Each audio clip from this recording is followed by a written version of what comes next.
হযরত ওমর রাদিয়াল্লাহু তাআলা আনহু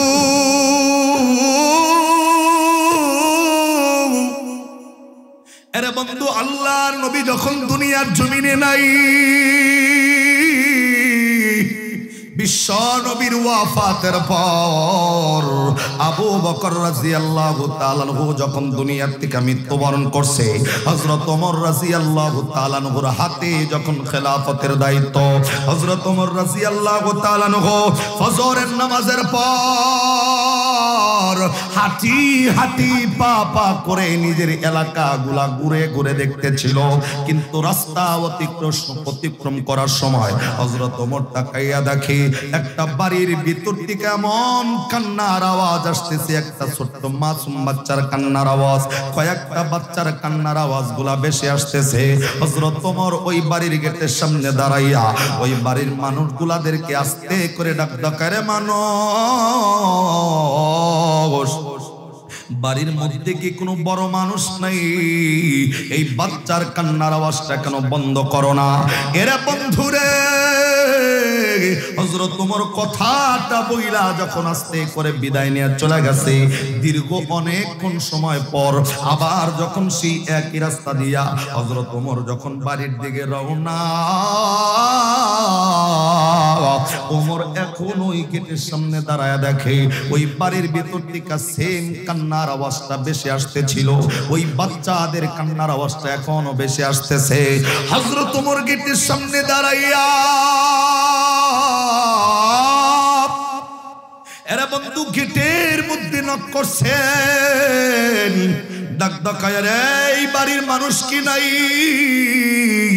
মাসুম বাচ্চারা বাড়ির ভিতরে কান্না করে, কেন এই বাচ্চার কান্নার আওয়াজগুলা বন্ধ করো না? এই বাড়ি থেকে বড় মানুষ নাই? আস্তে করে একটা মহিলা কণ্ঠের আওয়াজে ভিতর থেকে ওমর রে তো চেনে নাই, আস্তে করে ডাক ডাকায়, রে পথিক কে তুমি? বাচ্চার কান্নার খবর নিতেছ, আমার বাচ্চার কান্নার আওয়াজটা বন্ধ হবে না? ওমর ডাক ডাকায়, কেন আপনার বাচ্চার কান্নার আওয়াজ বন্ধ হবে না? আস্তে করে ডাক ডাকায়, আমার বাচ্চার কান্নার আওয়াজটা কেমনে বন্ধ হবে? আমার বাড়িতে 3 দিন ধরে খাবারের ব্যবস্থা নাই, আমি নিজেও না খাইয়া আমার বাচ্চাদেরকে আর কি খাওয়াইয়া রাখবো? একদিন বাচ্চারে খাবারটা খাওয়ায় রাখছি, 2 দিন বাচ্চারে খাবার খাওয়ায় রাখতে পারি নাই। গতকালকে থেকে বাচ্চাগুলা না খাওয়া, এই বাচ্চারা কান্না করতেছে, এর জন্য আমি বাচ্চাদেরকে সান্ত্বনা দেওয়ার জন্য পাতিলের মধ্যে পানি দিয়া বাচ্চাদেরকে বুঝাইতেছি, রে বাচ্চা কান্না করিস না, তোদের জন্য খাবারের রান্নাগুলা হচ্ছে।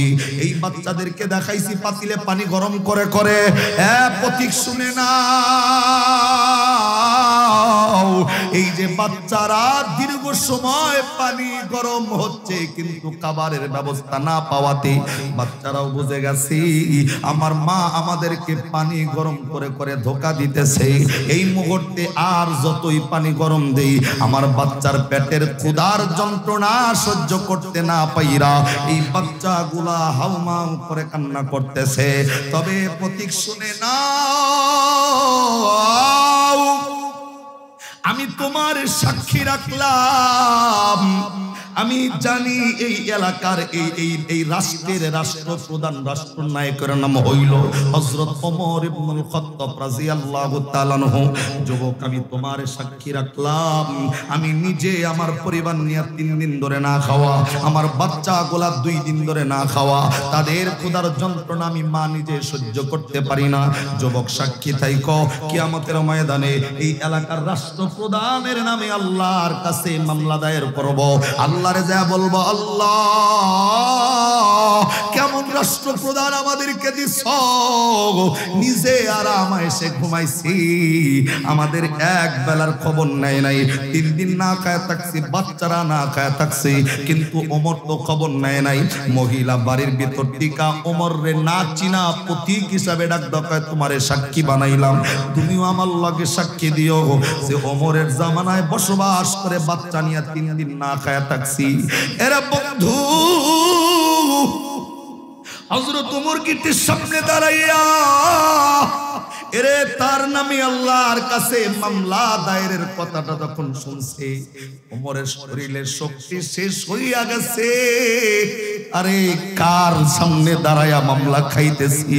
কিয়ামতের ময়দানে আল্লাহর সামনে আমি ওমর কেমনে দাঁড়ায়া হিসাব দিব? ওমরের হাত পা চলাচল বন্ধ হয়ে গেছে। আরে বন্ধু,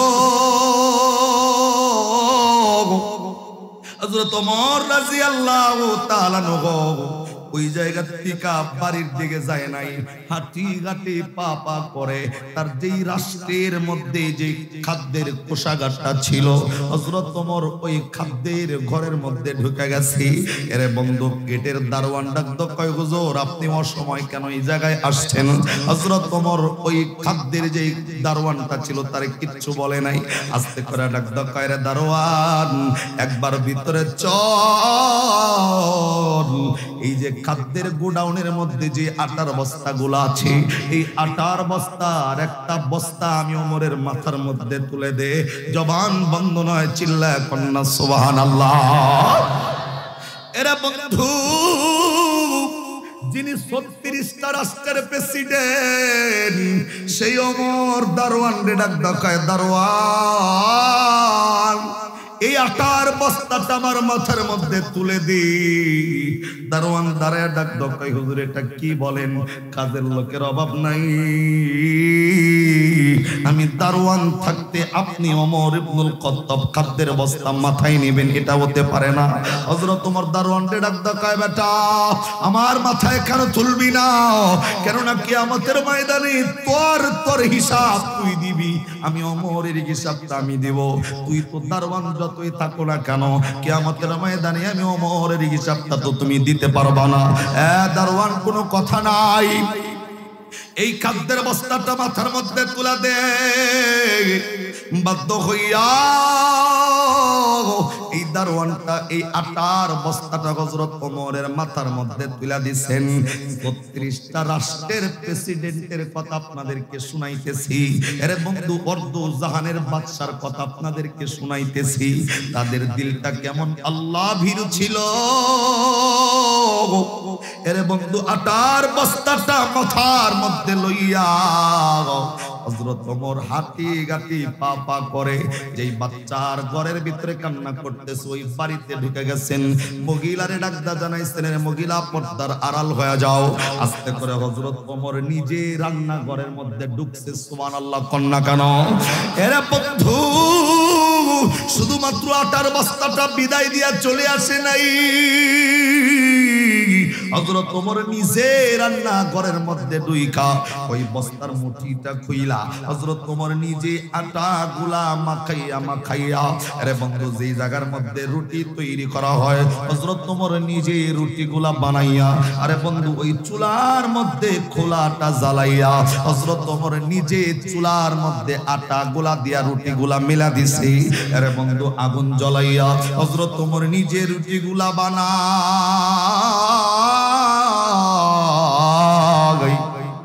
আর ওই আগুনের একটু একটু ক্ষুদ্র ক্ষুদ্র ছাইগুলা হযরত ওমরের দাড়ি মোবারকের মধ্যে লাগতেছিল। এরা বন্ধু হযরত ওমর রাদিয়াল্লাহু তাআলা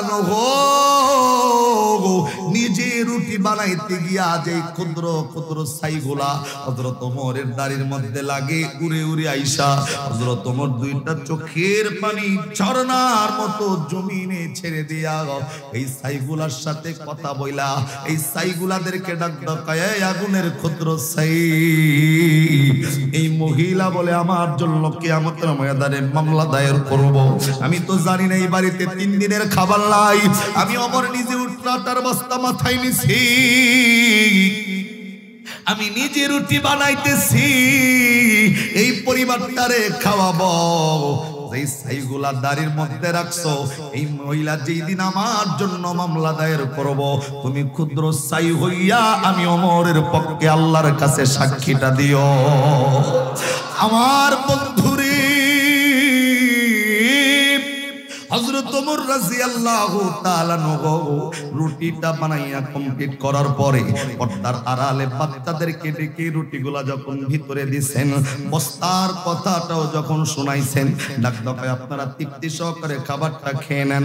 এরে বন্ধু, খাবার খাওয়ার আগে এই মহিলাটা ওমরে চেনে না, ওমরে দেখে নাই। পর্দার আড়াল থেকে ডাক দফায় যুবক, এরে পথিক শুনে নাও, শুনে নাও, শুনে নাও, এই জামানার রাষ্ট্রপ্রধানের নাম নাকি ওমর। আমি তো বলবো ওই ওমর রাষ্ট্রপ্রধান হওয়ার যোগ্যতা রাখে না। রাষ্ট্রপ্রধান হওয়ার যোগ্যতা যদি কারো থাকে, একমাত্র তুমি যুবককে এই জামানার রাষ্ট্রপ্রধান হিসাবে মানায়। আওয়াজ করে বলেন না সুবহানাল্লাহ। এই মহিলা আস্তে করে ভিতর থেকে ডাক দোকায়, যুবক তুমি সাক্ষী তাই কও, ওমরের নামে কিয়ামতের ময়দানে আমি মামলা দায়ের করব। ওমর চোখের পানিটা বাহিরে দাঁড়াইয়া দাঁড়াইয়া সারে আর ডাক দোকায়, মাগো আমার জন্য আল্লাহর কাছে মামলা দায়েরটা কইরেন না, ওমরের জন্য মামলা দায়েরটা কইরেন না। আরে মা, আমি বুঝতে পারি না আপনার বাড়িতে 3 দিনের খাবার নাই। এ মাগো শুনে নেন, শুনে নেন, আপনি যে ওমরের জন্য আল্লাহর কাছে মামলা দায়ের করবেন, মাগো মামলা দায়ের করলে আমি আল্লাহর জাহান্নামের আগুন সহ্য করতে পারবো না। আপনি যার জন্য মামলা দায়ের করতে চান, আমি সেই ওমর আপনার বাড়িতে গাজীর আটার বস্তাটা মাথায় লইয়া আপনার বাড়িতে আসছি, রুটিগুলা নিজে বানাইছি, মাগো একটু দয়া করে আমারে মাফ কইরা কি দেওয়া যায় না? মহিলা পর্দার আড়াল থেকে চোখের পানি ছাড়ছে। আরে কার হাতের বানানো রুটি খাই? যেই মানুষটা জামানার প্রেসিডেন্ট। আরে বন্ধু, মহিলা চোখের পানিটা ছাইরা ডাক দকায়, এ ওমর, আমি তো বুঝি নাই আপনার সামনে আপনার নামে বদনাম করে মামলা দায়েরের কথা বলছি। আপনি নিজে আটার বস্তা মাথায় করে নিয়ে আসছেন, নিজে রুটিটা বানাইয়া খাওয়াইলেন, আপনার বিপক্ষে আর কোনো মামলা দায়ের নাই। ওমর, আপনি শুনে নেন, আমি আপনার এই আচরণে মুগ্ধ হইয়া আপনার জন্য দোয়া করি, যতদিন পর্যন্ত আপনি ওমর দুনিয়াতে জীবিত থাকবেন, আল্লাহ পাক যেন মৃত্যুর আগ মুহূর্ত পর্যন্ত আপনাকে রাষ্ট্রপ্রধান হিসাবেই রাখে। জবান বন্ধ নয়, আবার কন্যা সুবহানাল্লাহ, আর একবার সুবহানাল্লাহ জোরে। রাষ্ট্রপ্রধান যদি হতে হয়, নাই বিচারক শাসক যদি হতে হয়, আমার নবীকে ফলো করো, সাহাবায়ে কেরামকে আইডল মানো, ভোট চাওয়া লাগবে না, আল্লাহ প্রদত্ত রহমতে অটো নির্বাচিত হওয়া কথা ঠিক না বেটে? কিন্তু তোমার চরিত্রটা হলো এমন, তুমি যা পাইছো আর একটু বাড়াইয়া তোমার ভিতরে খাওয়ার ধান্দা চলে। এর জন্য তো তুমি রাস্তায় একা চলতে পারো না, তোমার সামনে লাগে 10 জন, পিছনে লাগে 10 জন, কেননা তুমি জানো তোমার ভিতরে ভেজাল আছে, এর জন্য তোমার ভিতরে ভয়। কথা কন না কেন? এখানে যদি এক গাড়ি পুলিশ আসে, একজন মানুষ কিন্তু ওইটা দৌড় দিব না, কথা কন না। কিন্তু যেই বেটা অপরাধ করছে, চোরের মন তো পুলিশ পুলিশ। আপনি আমি বাড়িতে ঘুমাইয়া নাক দেইকা ঘুমাই, কিন্তু যারা অপরাধী ওরা বাড়িতে শুইতে পারে না, জঙ্গলে যা ঘুমাইতে হয়। কেননা ও জানে আমি অপরাধী, পুলিশ আমার ধরলেই নিয়ে যাবো। এর জন্য যেই বেটা অপরাধ করে, হযরত ওমর এত বড় রাষ্ট্রপ্রধান হওয়ার পর গাছের নিচে হাতের হেলান দিয়ে এমনি ঘুমাই গেছে, গাছের নিচে এমনি হেলান দিয়ে ঘুমাইছে, চোখের মধ্যে কোনো ভয় ছিল না, কেননা ভিতরের মধ্যে তাওয়াক্কাল ছিল কার? আর আজকে তো দুনিয়া তাওয়াক্কাল মালিকের নাই, দিন দিগিটা আবার প্রথম কথা সেই নিজের সালা বইরা ফালার মতো, কতক্ষণ না কেন? তাহলে 1 নাম্বার, নেই বিচারক শাসক, নেই বিচারক নেতাকে আল্লাহর আরশের ছায়ার নিচে আশ্রয় দিবে কে? আল্লাহর নামের আওয়াজ হয় না আবার কোন? 1 নাম্বার ইমামুন আদিলুন। নাম্বার 2, যুবক রেডি হবে। 2 নাম্বার, ওয়াশাবুন নাশা ফি ইবাদাতিল্লাহ। আল্লাহ ডাক দেয় যৌবন কালে যারা ইবাদতে করে, সুবহানাল্লাহ, যোগ না কই আবার জোরে আল্লাহর নবী ডাক দেয় ওয়াশাবুন নাশা ফি ইবাদাতিল্লাহ, যৌবন কালে যারা ইবাদতের মধ্যে কাটাবে, সুবহানাল্লাহ কন্না। যৌবন কালে ইবাদতে কাটানো তো দূরের কথা, আপনার আমার বিছনের ভিতরের টার্গেটই একটা, হুজুর আমার দাদাই মরে নাই, আমার দাদা মরে নাই, বাপ মরে নাই, চাচা মরে নাই, কি এর ইবাদত? ইবাদত করতে বহুত দেরি আছে, কতক্ষণ না, কতক্ষণ না। এর লিগা যুবকের ভিতরে নফল নাই, ফরজ নাই, সুন্নত নাই, ওযু জানে না, গোসল জানে না, নামাজ জানে না, তায়াম্মুম জানে না। দোয়াই কুনুত যদি জিগায়, ওই যুবক দোয়াই কুনুত কোন নামাজ? কয় হুজুর জানাজা। দোয়াই কুনুত নাকি জানাজা? আমরা গেলা গেলে কি দোয়াই কুনুত জানাজায় চলে? যারা কথা কন না এরা জানাজাই মনে পড়ে। যেমন ছোট্ট একটা ঘটনা বলি, আমি তো তেমন বিয়া পড়ানোর সুযোগ পাই নাই জীবনে, মানে 3-4টা বিয়া পড়াইছি। একটা মসজিদে জুমার নামাজ পড়াই, সানি ইমাম সাহেব বিয়া শাদী পড়া। ওই একদিন এক বিয়া পড়াইতে গেছি, এক যুবক হয়েছে সাজ্জা গুজ্জা বিয়া করে। আর চেহারা আমি চায়া দেখলাম যে কি মুসলমান না হিন্দু বুঝি না। ওর আস্তে করে গেছে, ওই ভাই মুসলমান নাকি? কয় হুজুর মুসলমান না হইলে আপনারা দাও দিছি গেলা, মানে আমার উপরটা উড়ে যায়। পরে কইতে নামাজ কালাম পড়ে, আবার জিগাইতেছে। পরে কইলাম যে বাপরে বাপ, পরে ওস্তাদের মাইল হলো শেষ সাথে কথা কন না। পরে ধর্ম হইলো পরে যখন কবুল কম তখন কিচ্ছু কই নাই। একবারে যখন আইছে কবুলটা কম, ওই সময় জিগাইছে যুবক মুসলমান? হুজুর মস্কারা করে, মুসলমান নাইলে আপনারা দাওয়াত দিছি বিয়া। পরে তোমার ভাবে তো মনে হয় না? যুবক নামাজ পড়ো? হুজুর পড়ি। কালেমা জানো? কয় জানি। ঠাস করে কইছে কালেমাটা আমার হুনাম। দরে কইছে কালেমা কও। আমাদের ওইদিকে যেই পোলাগুলা বিয়া করতে যায় এর লগে কিছু বন্ধু বান্ধব যায়, এরে বলে হইলো কুলদারা। আপনার ওইদিকে কি কয়? মিলা গেছে, মারহাবা কর না। যেমন বাংলাদেশের সব অঞ্চলের ভাষা মেলে না। আপনারা কুইসা মুরগি চেনেন? এই মুরগিরে কি কন? কুইসা মুরগি কি? কুসমুরগি? কুইসা মুরগি তো নাকি অন্য কোন মুরগি? যারা কথা কয় না এরা মনে আজকে জীবনের প্রথম মুরগির নাম শুনলো। হ্যাঁ, এইটাই তো জিগাইতাছি। যেই মুরগির নিচে ডিম দিয়া বহায় দেয় না কুশ পাখি, কুসমুহি। মহিলা মানুষ একটাও নাই রে নেই। কুসুম মুরগি, কুশমেনি। আবার মোল্লানে তো করে ওই যে বগুড়ার ওই দিকে আমগো টাঙ্গাইলে বলে কুইসা মুরগি, বগুড়ার ওই দিকে গেলে কইলো মানে বাইতা মুরগি। আবার গোপালগঞ্জের ওই দিকে ডাক দাও কয় ওমা মুরগি। এর ওমা কি রে? কয় মুরগির নিচে ডিম। ওমা মুরগি কে বলে এখন কমন পড়ে, মানে কেবল কমন পড়তেছে। তো ওই দিকে নয় তো। আচ্ছা ওইটাও বলতেছি না। তো যুবক রেজাউল তো গেছে, যুবক কালেমাটা হুনা বিয়ার আগে খালি কবুলটা খো, কালেমাটা খোয়া কবুল খো। পরে কোলদারা যে গ্লাসে পাশেই দাঁড়ানো, আমি যখন কইছি কালেমা ক, ও কালেমা ক অবাদ দেখালি কোলদারা মিয়া মিসাইরিস। আর কোলদার আমার মিসাইরিস, আমি ওর মিসাইরিস। নজর খালি এমনি ঘুরতে চতুর্দিক দিয়া। কিরে ভাই কালেমা কস না গেলা? এখন কোলদার ওটা ধরে কসনা হুজুর রে কালেমা, ওটা কমু কেমনে ফেড়ে হেমো এক না। ওয়াইসে বিয়া করতে কিন্তু ওর মুখে কি আহে না, কালেমা জানে না। পরে কোলদারের মধ্যে থেকে একজনে ডাক ডাকা, বেটা ফকিরের দোয়াটা পারছ না? ফকিরের দোয়া বলতে আমিও বুঝি নাই যে কোনটা ফকিরের দোয়া। পরে বুঝলাম যে ফকিরের দোয়া তো ওইটা আজ থেকে যে মুরব্বীরা ভালো জানে। 20 বছর আগে ফকির যদি বাড়িতে ভিক্ষা করতে আইছে, আগে সালাম দিয়ে গেছে, আগে সালাম দিয়ে গেছে লা ইলাহা ইল্লাল্লাহ মুহাম্মাদুর রাসূলুল্লাহ, মাগো কিছু ভিক্ষা দিয়ে। তো এই জামানার ফকিররা আবার এটা কয় না। এই জামানার ফকির হইলো এমন ভাবে টাকা চায় মনে হয় 50,000 টাকা অর্জন কর্জ দিয়ে তুইছে আগে। কথা ঠিক নেই তো। ওই ফকিরের দোয়ার কথা যখন মনে হয়েছে, ফকিরের দোয়াটা পারলি না। পরে ওই যে বেটা বিয়া করতেছে মনে হয়েছে ওটা তো পারি, কবিটাই তো কালেমা হুজুরে শুনাই দে।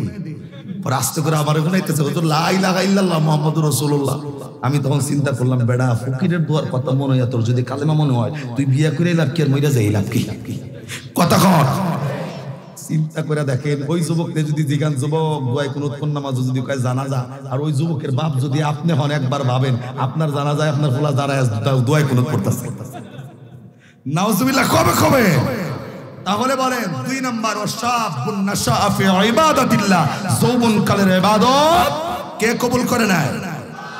যৌবন কালে যারা ইবাদতে কাটাবে ওই মানুষদেরকে কিয়ামতের ময়দানে আল্লাহর আরশের ছায়ার নিচে আশ্রয় দিবে কে? জোরে কয় না। এখানে যারা মুরব্বী আছেন, ডন মাইন্ড প্লিজ। মুরব্বীরা নফল নামাজ পড়বো 70 রাকাত, আর জুয়ান বেড়া তাগড়া শক্তিওয়ালা নামাজ পড়বো 2 রাকাত। মুরব্বীর 70 রাকাতে যেই নাকি, আর জুয়ানের 2 রাকাতে সেই নাকি। যুবকের সুবহানাল্লাহর আওয়াজ হয় না এটা আবার সরে। মুরব্বীরা চিন্তা করতেছে বুড়ো হইয়া ভুল করলাম। আসলে বুড়া হইয়া তো ভুল করে নাই, বুড়া বানাইছে কেডা? 100 ভাই তো জুয়ান ছিল, কথা কন না।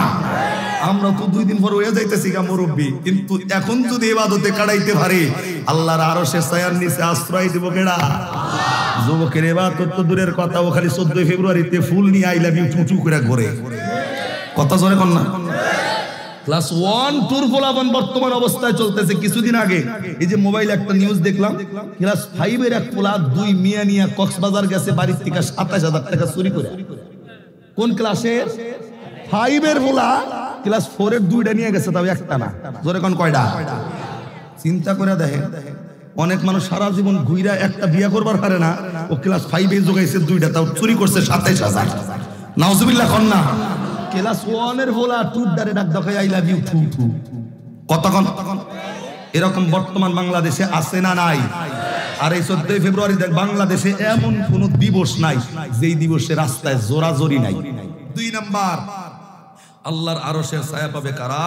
শাবুন নাশা ফি ইবাদাতিল্লাহ, যৌবনকালে যারা কার ইবাদতে কাটাবে? জোরে কম, লম্বা করব না, সংক্ষেপ। নাম্বার 3, ওয়ারাজুলুন কলবুহু মুআল্লাকুম বিল মাসাজিদ। এই ওই সমস্ত মানুষগুলো আল্লাহর আরশের ছায়ার নিচে আশ্রয় পাবে যারা একবার নামাজ পড়া বের হওয়ার পর তাদের অন্তরটা আবার মসজিদে যাওয়ার জন্য কাঁদে। এটা কি দিছো ভাই? একবার মসজিদ থেকে বের হওয়ার পর যাদের মনটা আবার মসজিদে যাওয়ার জন্য কাঁদে যে আমি আবার কখন নামাজে ঢুকবো, মানে ফজরে ঢুকছেন মনটা খালি চাইতেছে কখন জোহরের নামাজের সময় হইব, জোহর পুরা বের হইছেন, কখন আবার মনে হয় যে আসরের নামাজের কখন সময়টা হবে। আল্লাহর নবী বলেন ওয়ারাজুলুন কলবুহু মুআল্লাকুম বিল মাসাজিদ, যেই মানুষগুলা মসজিদ থেকে বের হওয়ার পর দ্বিতীয়বার মসজিদে যাওয়ার মতো মনটা যখন কাঁদতে থাকবে, পেরেশান থাকবে, ওই মানুষটাও কিয়ামতের ময়দানে আল্লাহর আরশের ছায়ার নিচে আশ্রয় পাবে। চিল্লা সুবহানাল্লাহ। নাম্বার 3 নাম্বার চলে গেছে। 1 নাম্বার ইমামুন আদিলুন, 2 নাম্বার শাবুন নাশা ফি ইবাদাতিল্লাহ, 3 নাম্বার রাজুলুন কলবুহু মুআল্লাকুম বিল মাসাজিদ, 4 নাম্বার রাজুলানি তাহাব্বা ফিল্লাহি ইজতামা আলাইহি ওয়া তাফাররাকা আলাইহি। এ ভাই, এই রুমালালা ওই কথা শুন না, ভাবতাছেন মৌলবী কোনটা বইছে বোঝেন নাই? ছাত্র ভাই একান্তই আমি বয়ান যতক্ষণই করি আমি বয়ান সংক্ষেপের মধ্যে গোছাই দিব, কিন্তু আমার মাহফিল তাইরের মতো আহুন যায় বহন যায় হুন যায়, কিন্তু উড়ুন যায় না। কথা কন না?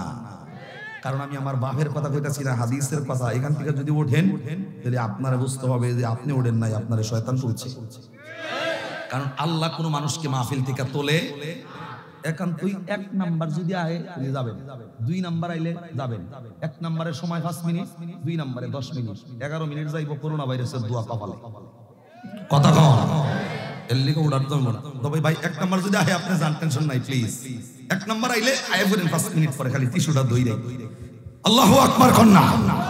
তাহলে নাম্বার 3, 4 নাম্বার ওয়ারাজুলানি তাহাব্বা ফিল্লাহি ইজতামা আলাইহি ওয়া তাফাররাকা আলাইহি। ভালো করে বুঝেন এবার, এই যে আমার ভাই পাশে বসে রইছে, আল্লাহর নবী বলেন দুনিয়াতে ওই 2 জন মানুষ আল্লাহর আরশের ছায়ার নিচে আশ্রয় পাবে যারা দুনিয়াতে একে অপরকে আল্লাহকে খুশি করার জন্য একে অপরজনকে মহব্বত করে।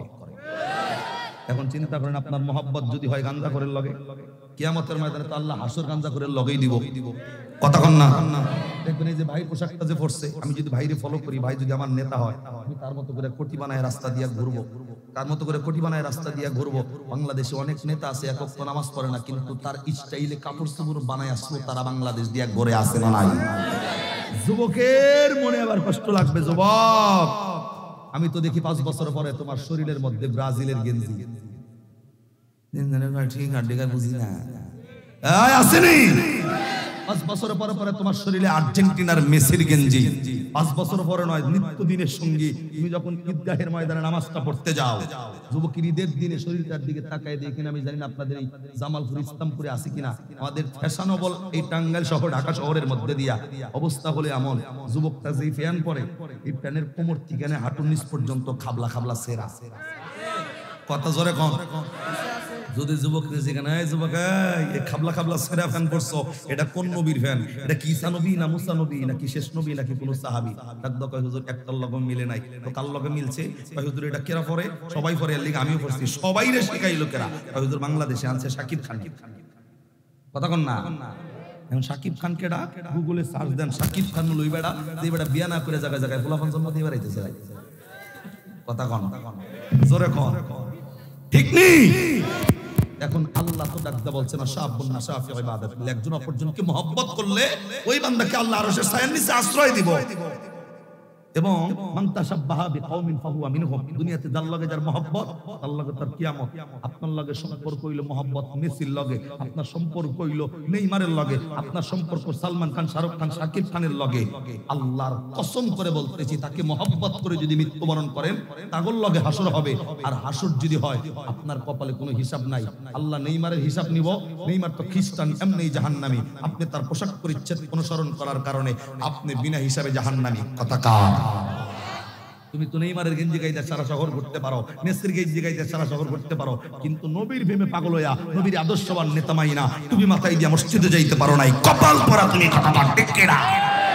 তাহলে একজন অপরজনকে যদি মহব্বত করি একমাত্র কাকে খুশি করার জন্য তাদের মহব্বত যদি আল্লাহকে খুশি করার জন্য হয় এবং তাদের যদি বন্ধনটা ছিঁড়া যায় এটাকে আল্লাহকে খুশি করার জন্য যদি হয় আল্লাহ রাব্বুল এই দুইজন মহব্বতকারী মানুষ এই মহব্বতকারী মানুষকে আল্লাহ আরশের ছায়ার নিচে আশ্রয় দান করবে আর একবার সুবহানাল্লাহ কন্না এক নাম্বার ইমামুন আদিল দুই নাম্বার শাবুন নাশা ফি ইবাদাতিল্লাহ তিন নাম্বার ওয়ারাজুলুন কলবুহু মুআল্লাকুম বিল মাসাজিদ চার নাম্বার ওয়ারাজুলানি পাঁচ নাম্বার ওয়ারাজুলানি তাহাব্বা ফিল্লাহি তামা আলাইহি ওয়া তাফাররাকা আলাইহি নাম্বার 6 ওয়ারাজুলুন দাআতুম রাতি যাতি মানসাবি ওয়া জামালিন ফাকালা ইন্নী আখাফুল্লাহ একটা বাক্য পড়ছে ওয়ারাজুলুন যাকারাল্লাহ খালিয়ান ফাফাদাত আইনাহু এটা হচ্ছে নাম্বার 5 আল্লাহ ডাক দকায় যে সমস্ত মানুষগুলা এই যে আজকে যে রাত্রিতে যাইতেছে শবে বরাতের রাত্রিতে আল্লাহর নামে বিশেষ করে যেই মানুষগুলা বেশি থেকে বেশি মালিককে স্মরণ করে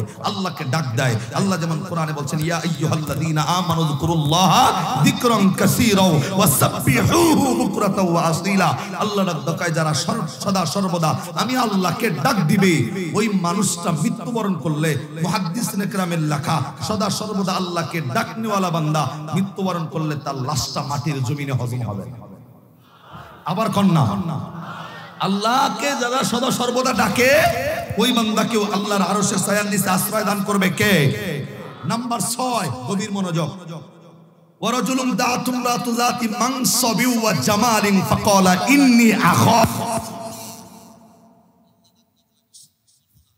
আপনার সামনে কোন উচ্চ বংশীয় কোন সুন্দরী নারী ভালো করে বুঝতে হবে যুবক উচ্চ বংশীয় কোন সুন্দরী নারী আয়েশা আপনারা যদি বলে যুবক আমি তোমার লগে জেনাহের কাজে লিপ্ত হতে চাই আপনি সেই সময় যদি ওই সুন্দরীর দিকে না তাকায়া সুন্দরীকে যদি রিজেক্ট করে দেন আপনি যদি বলেন আমি ভয় করি কাকে আওয়াজ করে যুবক কথা কও আমি আল্লাহকে ভয় করি আল্লাহর নবী বলেন কোন মানুষকে সুন্দরী মহিলা অফার করছে আমি তোমার লগে জেনা করব কিন্তু এই যুবক যদি বলে আমি আল্লাহকে ভয় করি ভয়টা করে যদি জেনার কাজে লিপ্ত না হয় এই যুবককে আল্লাহ কিয়ামতের ময়দানে আল্লাহর আরশের ছায়ার নিচে আশ্রয় দান করবে সুবহানাল্লাহ হয় না এই ব্যাপারে নিয়ে ছোট্ট একটা আলোচনা ইমামে গাজালির জীবনের থেকে ছোট্ট করে বলছি যুবক তোমার আমার মতো যুবক যখন ইমামে গাজালি ছিল এমন বড় বিশ্ববিখ্যাত ওলি হয়েছেন তার পথে হাজারো মানুষ পথের দিশারি পেয়েছেন ইমামে গাজালির ছোট্ট কথা দিল লাগান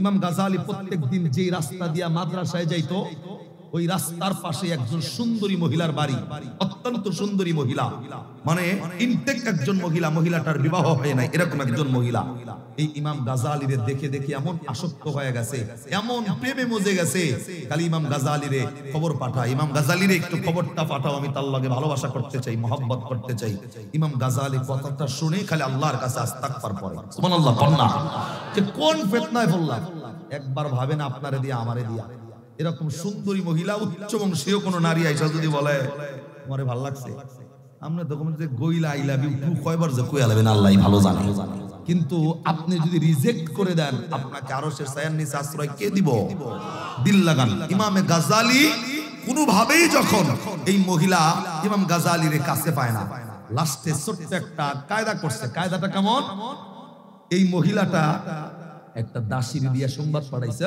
ইমাম গাজালির কাছে যায় বল আমাদের বাড়িতে একটা ছোট্ট মাসুম বাচ্চা আছে অত্যন্ত কান্নাকাটি করে এই মাসুম বাচ্চাটারে জিনে ধরছে একটা তাবিজ যেন হুজুর এসে দিয়া যায় ইমাম গাজালির কাছে খবরটা পৌঁছে গেছে, হুজুর ওই বাসায় আপনাকে ডাকছে, ছোট্ট একটা মাসুম বাচ্চা রেগুলার কান্দে, আপনি যদি একটা তাবিজ দিলে বাচ্চার একটু উপকার হয়, এটা কি আপনি করবেন না? ইমাম গাজালি চিন্তা করছে এই কাজটা করলে তো এটা করাই যায়। কথা কোন ঠিক না? একজন বাচ্চা কষ্ট পাচ্ছে, আমি বাচ্চার কষ্ট ভুলানোর জন্য, জিনটাকে সারায় দেওয়ার জন্য, আয়েশা ঝাড়ফুঁক করার জন্য ইমাম গাজালি ওই বাড়িতে যাওয়ার স্বীকৃতি দিয়েছেন। যুবক একটু মনোযোগ লাগাও, তুমি যদি রিজেক্ট করে দাও তোমার আল্লাহ কেমন কবুল করবে? একবার সুবহানাল্লাহ কন্না। আমার ভাইয়েরা, ইমাম গাজালি রহমাতুল্লাহি আলাইহি এর বন্ধু প্রত্যেক দিন যেই রাস্তা দিয়া যায়, এই মহিলা খবরটা পাঠাইছে, ইমাম গাজালি তুমি বাড়িতে আসো, বাড়িতে ছোট্ট মাসুম বাচ্চা আছে, এই বাচ্চাটার একটা সারা দিয়া ফুক দিয়া যাইবা, এই বাচ্চাটা যেন জিনের হাত থেকে উদ্ধার হয়, ভূতের হাত থেকে যেন উদ্ধার হয়। ইমাম গাজালি রহমাতুল্লাহি আলাইহি এর বন্ধু সকালবেলায় ফজরের নামাজের পর আস্তে আস্তে করে ওই সুন্দরী মহিলার বাড়িতে চলে গেছেন। এর যুবক গভীর মনোযোগ, ইমাম গাজালি রহমাতুল্লাহি আলাইহি ওই মহিলার বাড়িতে যাওয়ার সাথে সাথে এর বন্ধু ঘরের মধ্যে যখন ঢুকছেন, তাকাইয়া দেখে এই ঘরের মধ্যে কোনো বাচ্চার কান্নার আওয়াজ নাই, এর বন্ধু অন্য কোনো মানুষও নাই। ইমাম গাজালি যাইয়া দেখে একজন সুন্দরী মহিলা এরা বন্ধু ঘরের মধ্যে অবস্থান করতেছে। ইমাম গাজালি ঘরে ঢোকার সাথে সাথে মহিলাটা ঘরের দরজাটা বন্ধ কইরা দিল। ইমাম গাজালি ঘরের মধ্যে ঢোকার সাথে সাথে একটাবার মহিলার দিকে তাকাইছেন, দ্বিতীয়বার আর ওই মহিলার দিকে তাকায় না। এই মহিলাটা তাকায়, গাজালি কতবার খবর পাঠাইলাম, কেন আইলা না, কেন আমার দিকে তুমি তাকাও না? আমি এত সুন্দরী একজন মহিলা, আমারে পাওয়ার জন্য এলাকা কত যুবক পাগল, গাজালি কেন তুমি আমার চেহারাটার দিকে তাকাও না বলো? ইমামে গাজালি আস্তে করে ডাকতে কয়, রে মহিলা শুনে নাও, তুমি যেই কাজের জন্য আমারে দাওয়াত দাও এই কাজটা হারাম। আমি গাজালি তো আমার অন্তরের মধ্যে আল্লাহ রাব্বুল আলামিনের ভয় আছে, আওয়াজ করে বলেন না সুবহানাল্লাহ। আরে বন্ধু, ইমাম গাজালি রহমাতুল্লাহি আলাইহি কথাটা বলার পরে মহিলা কোনো কথাই শুনে নাই। তার শরীরের যেই পোশাক পরিচ্ছদ গুলা ছিল, এই মহিলা ইমামে গাজালির সামনে অর্ধ উলঙ্গ হয়ে গেছে, সুন্দর নাচন দেখাইতেছে, বিভিন্ন বাচন ভঙ্গি দেখাইতেছে। ইমামে গাজালি তারপরেও তার চেহারার দিকে তাকায় না। আস্তে করে মহিলা যখন পূর্ণাঙ্গ কাপড়টা খোলার সিদ্ধান্ত নিছে, ইমামে গাজালি ডাক ডাকারে, মহিলা শুনে নাও, পূর্ণাঙ্গ কাপড় খোলার আগে আমি তোমার কাছে একটু অনুমতি চাই, আমি একটু ওয়াশরুমে যাব, আমি একটু বাথরুমে যেতে চাই। মহিলা ডাক ডাকায়, অনুমতি আছে, তাড়াতাড়ি আনবা। এর যুবক গভীর মনোযোগটা লাগায় কথা শুনতে হবে। ইমামে গাজালি রহমাতুল্লাহি আলাইহি বাথরুমের মধ্যে ঢুকছেন, বাথরুমের মধ্যে ঢুকে বাথরুমের ময়লাগুলা হাতের মধ্যে লইয়া পুরা শরীরটার মধ্যে ইমামে গাজালি বাথরুমের ময়লাগুলা নিছেন। জবান বন্ধ নয়, একবার আওয়াজ করে কোন সুবহানাল্লাহ। দিল লাগান আলোচনার মধ্যে ইমামে গাজালি রহমাতুল্লাহি আলাইহি মহিলার সামনে সবচেয়ে সুন্দরী মহিলা অর্ধলঙ্গ হয়ে দাঁড়ানো, কিন্তু ইমামে গাজালি অনুমতি চাইছে, মহিলা কাপড় পূর্ণাঙ্গ খোলার আগে অনুমতি দাও, আমি বাথরুমের মধ্যে ঢুকবো। কেন? গেলে তাড়াতাড়ি আসতে হবে। ইমাম গাজালি বাথরুমে যাইয়া বাথরুমের ময়লাগুলা হাতের মধ্যে নিছেন, আর মনে মনে ভাবছেন, এই বাথরুমের দুর্গন্ধ আর আমার জন্য কি দুর্গন্ধ, এই কাজ যদি আমি করি কিয়ামতের ময়দানের পর জাহান্নামের আগুনে আল্লাহ যেই পরিমাণ দুর্গন্ধযুক্ত পুজযুক্ত খাবার আমাকে খাওয়ানো হবে, এর চাইতে হাজার হাজার গুণে বেশি পাওয়ারওয়ালা দুর্গন্ধ কিয়ামতের ময়দানে জাহান্নামের শাস্তিও ভোগ করতে হবে, আবার দুর্গন্ধযুক্ত পুজগুলো আমাকে খাইতে দিতে হবে। আজকে তো আমি খাবো না, শুধু শরীরে মাখবো। তারপরে এই মহিলার কুমন্ত্রণা আমি বাঁচতে চাই, আল্লাহ তুমি আমাকে হেফাজত করো। একবার সুবহানাল্লাহ বলনা। ভিতরে কি পরিমাণ ঈমান নিয়ে মহিলার সামনে টিকা ইমাম গাজালি রাহমাতুল্লাহি আলাইহি এমন চিন্তা করতে পারেন? আওয়াজ করে একবার সুবহানাল্লাহ কইবেন না? আমার ভাইরা, ইমাম গাযালি রাহমাতুল্লাহি আলাইহি শরীরের মধ্যে ময়লা গুলা লইয়া, এরা বন্ধু এই টয়লেটের সমস্ত টয়লেট গুলা শরীরের মধ্যে সমস্ত জায়গায় এমনে এমনে এমনে এমনে মেখে নিছেন। পুরাটা শরীর দিয়া টয়লেটের দুর্গন্ধ যখন বের হয়ে গেছে, ইমামে গাযালি দরজাটা ওপেন কইরা আস্তে করে যখন রুমের মধ্যে প্রবেশ করছেন, মহিলা তাকাইয়া দেখে এই গাযালির এত সুন্দরী চেহারা, এত সুন্দর চেহারাটা টয়লেটের ময়লা দিয়া পুরা শরীরটা দুর্গন্ধ। মহিলা নাকের মধ্যে হাত দিয়া ইমামে গাযালির ডাক দেখায়া, গাযালি এই কাজটা কেন করছো বলো? আমি এত সুন্দরী মহিলা, আমি তোমার সামনে দাঁড়ানো ছিলাম, আশেপাশে কোনো মানুষ নাই, দেখার মতো কেউ নাই, কিন্তু তুমি এই কাজটা কেন করলা? ইমামে গাযালি ডাক দেখায়, মহিলা তুমি দেখতেছো দেখার মতো কেউ নাই, কিন্তু আমি তো তাকাইয়া তাকাইয়া দেখি যে জায়গায় মানুষের চক্ষু বন্ধ হইয়া যায়, ওই জায়গাটাও একমাত্র নজরদারিতে রাখে কে? এরে বন্ধু, ইমামে গাযালি রাহমাতুল্লাহি আলাইহি মহিলারে ডাক দেখায়, মহিলারে আমি যদি তোমার লগে আজকে জিনার কাজটা করি, মাত্র কয়েক মিনিটের একটা আনন্দ মুহূর্ত আমরা কাটাবো, কিন্তু এটার জন্য হাজার হাজার বছর জাহান্নামের আগুনে জ্বলতে হবে। ওই জাহান্নামের যন্ত্রণা আমি গাযালি সহ্য করতে পারবো না। আমি এই কাজের চাইতে টয়লেটটা আমার শরীরে মাখছি, ওই জাহান্নামের শাস্তির চাইতে এটা অনেক কম শাস্তি একটা। এ মহিলা তুমি কি বলো, এখনো তুমি আমারে চাও নাকি? ইমাম গাযালির কথা শুই না এই মহিলাটা ডাক দেখায়, গাযালি আমি সুন্দরী মহিলা, তোমারে চাওয়ার পরেও তুমি যদি আমারে রিজেক্ট কইরা দিতে পারো, আমি তুমি যে আল্লাহকে ভয়টা করলে এই কাজটা আজকে তুমি আমারে দেখাইলা, আমি সুন্দরী মহিলাও তওবা কইরা ওয়াদা দিলাম, আমি যতদিন বাঁচবো আমি আমার এই চেহারাটা আজকের পত্রিকা ভিন্ন কোন পুরুষকে দেখতে দেব না। জবান বন্ধ নয়, আওয়াজ করে সুবহানাল্লাহ। এ বন্ধু,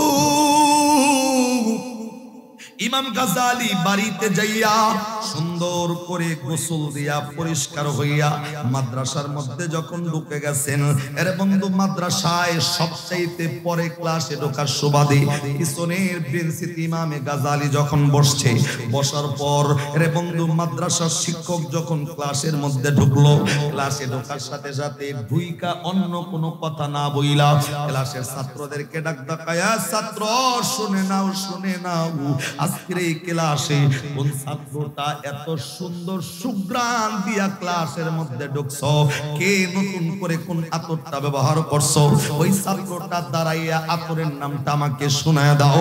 জবান বন্ধ নয়, আবার কন্যা সুবহানাল্লাহ। এরে বন্ধু,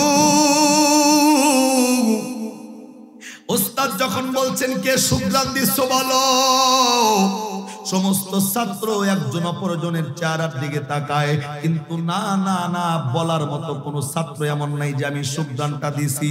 ইমাম গাযালি পিছনের বেঞ্চে বসে বসে মনে মনে চিন্তা করতেছিল, আরে আমি যে টয়লেটটা শরীরে মাখাইছিলাম, গোসল তো দিলাম ঠিকই, হয়তো শরীরের এমন এক জায়গায় টয়লেটটা ভরে আছে, সেটার দুর্গন্ধ মনে হয় ওস্তাদ জিন্নাকে চলে গেছে, ওস্তাদ জি হয়তো আমাকে লজ্জা দেওয়ার জন্য সুঘ্রাণের কথাটা বলতেছে। ইমাম গাযালি জড়সড় হয়ে বসে গেল, আজকে ওস্তাদের সামনে আমি আমার কি জবাবটা দেব? এরে বন্ধু,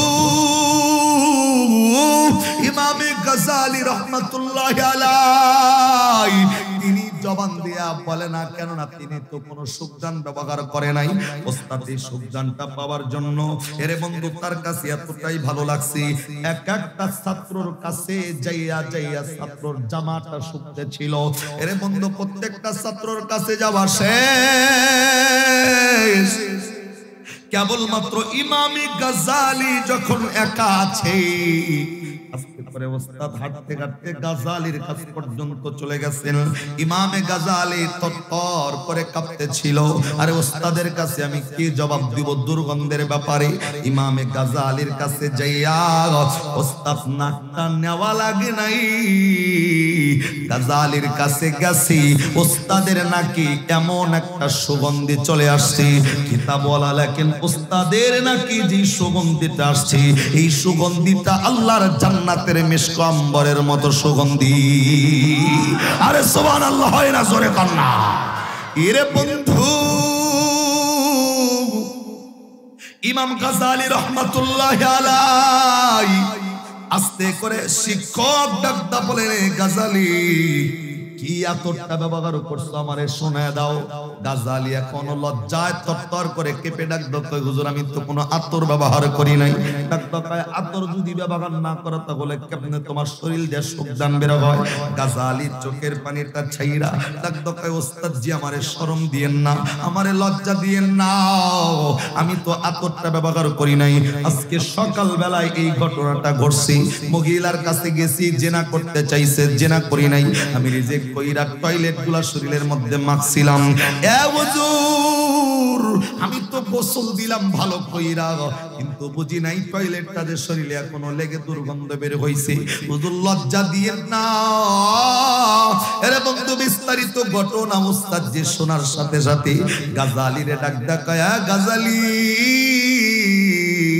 আমি লজ্জা দেওয়ার জন্য বলি নাই, যেই কাজটা তুমি করছো আল্লাহ রাব্বুল আলামিন তোমার এই কাজের বিনিময়ে আল্লাহ সত্যি তোমার দুর্গন্ধযুক্ত শরীরকে আমার আল্লাহ পবিত্র বানাইয়া এই কাজের ফল হিসাবে আল্লাহ জান্নাতি মিশক আম্বরের সুগন্ধ তোমার শরীরে দান কইরা দিছে। জবান বন্ধ নয়, কন্যা সুবহানাল্লাহ। আরে বন্ধু গাজালির ওস্তাদ জি বুকের মধ্যে জড়াইয়া নিয়া ডাকদা কয়, গাজালি তোর আচরণে আমি আজকে এতটাই মুগ্ধ হয়ে গেলাম, আমি তোর জন্য দোয়া করলাম আল্লাহ পাক তোর এই জামানার একজন বুজুর্গ বানাবে, তোর মাধ্যমে হাজার হাজার পথের দিশারি, যেই সমস্ত মানুষগুলা পথভ্রষ্ট হয়ে গেছে ওই মানুষগুলাদেরকে আল্লাহ পথের দিশারি বানায় দিবে। জবান বন্ধ নয়, আবার কন্যা সুবহানাল্লাহ। এরে বন্ধু তাহলে 6 নম্বরে ওই মানুষগুলা আল্লাহর আরশের ছায়ার নিচে আশ্রয় পাবে, যেই মানুষগুলাকে সুন্দরী উচ্চবংশীয় কোন সুন্দরী নারী জিনাহের কাজের অফার যদি দেয়, আপনি যদি রিজেক্ট করে মহিলাটারে তারাইয়া দিয়া যদি বলেন আল্লাহকে ভয় করি, আল্লাহর নবী বলেন কিয়ামতের ময়দানে তুমি আল্লাহর আরশের ছায়ার নিচে আশ্রয় পাবা। 7 নম্বর হইল ওয়ারাজুলুন তাসাদদাকা বিসাদাকাতিন ফাআখফাহা হাত্তা লা তা'লামা শিমালুহু মা তুনফিকু ইয়ামিনুহু। আল্লাহর নবী ডাকদা কয়, রে ভোলাকে পারার মানুষ, 7 নম্বরে ওই মানুষগুলা আল্লাহর আরশের ছায়ার নিচে আশ্রয় পাবে।